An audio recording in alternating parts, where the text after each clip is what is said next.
So it is official. The Cowboys have no more excuses to make some moves happen in free agency thanks to the latest NFL news.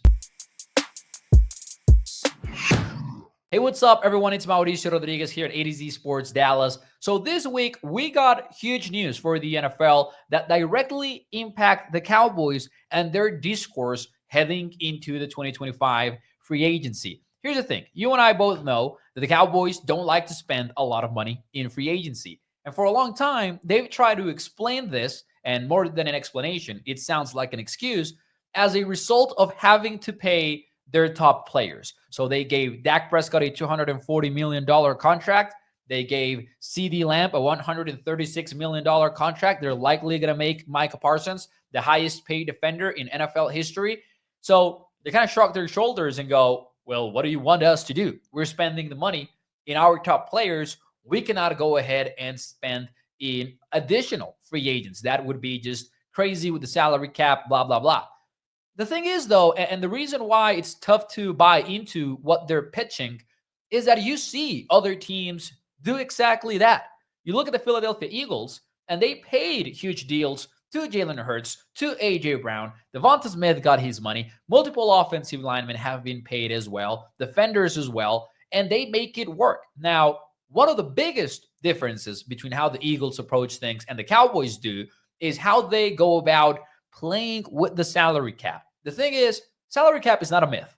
It just happens that you can heavily manipulate it. And the reason and the way that you do that is you use tools like option bonuses. You use tools like void years and contract restructures, where you take base salary, which has to count towards a cap hit for any given season, and you turn it into a signing bonus, which suddenly you can prorate in the cap hits through the length of the contract, right? That's why they add void years, to turn a 3-year deal into a 5-year deal on paper, just to spread out the cap hit over 5 years instead of 3. And I'm just coming up with an example there on the spot, but that's how it works. Now, the Cowboys do some of that, right? They do contract restructures, they do option bonuses, they do signing bonuses.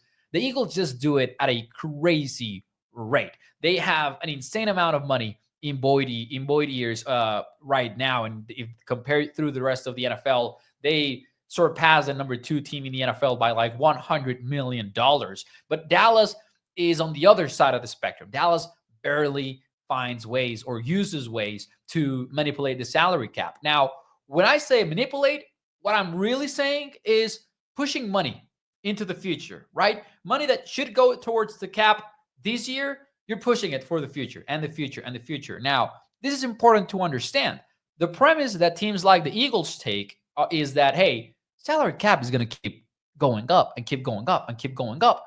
The Cowboys, however, just as recently as last year, said, we expect the salary cap to not grow as quickly as it has in the past. This is something the Cowboys said last year. Well, this is where the latest NFL news comes in.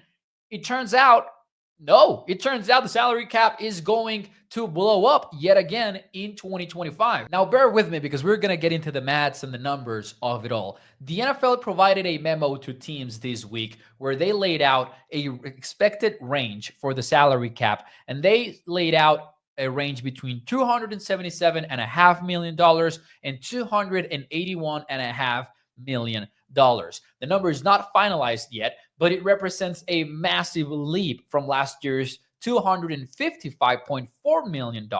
And the NFL provided a reason that, hey, the salary cap in 2024 was reduced by $10 million due to some adjustments. So now it is taking a huge jump in 2025. The reason why this news is massive is that it wasn't expected.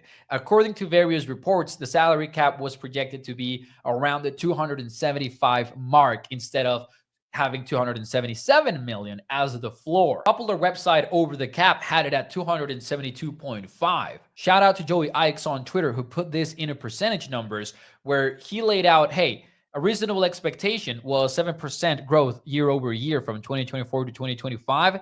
The league, with the numbers that they're using, just told teams that it will wind up at least 8.5%.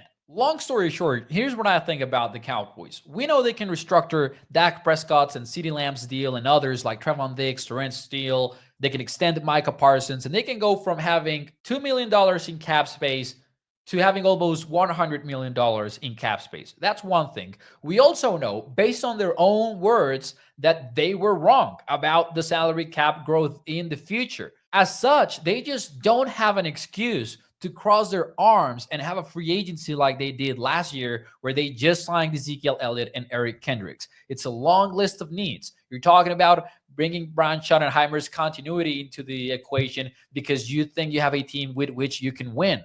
You need to make this team better, period. And you have the resources to do so. It's just a matter of how aggressive the Cowboys want to be pushing money into the future in the salary cap and keep doing so and keep doing so to build the best possible team. Now it's their turn to show us what is the priority, building that winning team or taking care of the bottom line. Your move, Cowboys.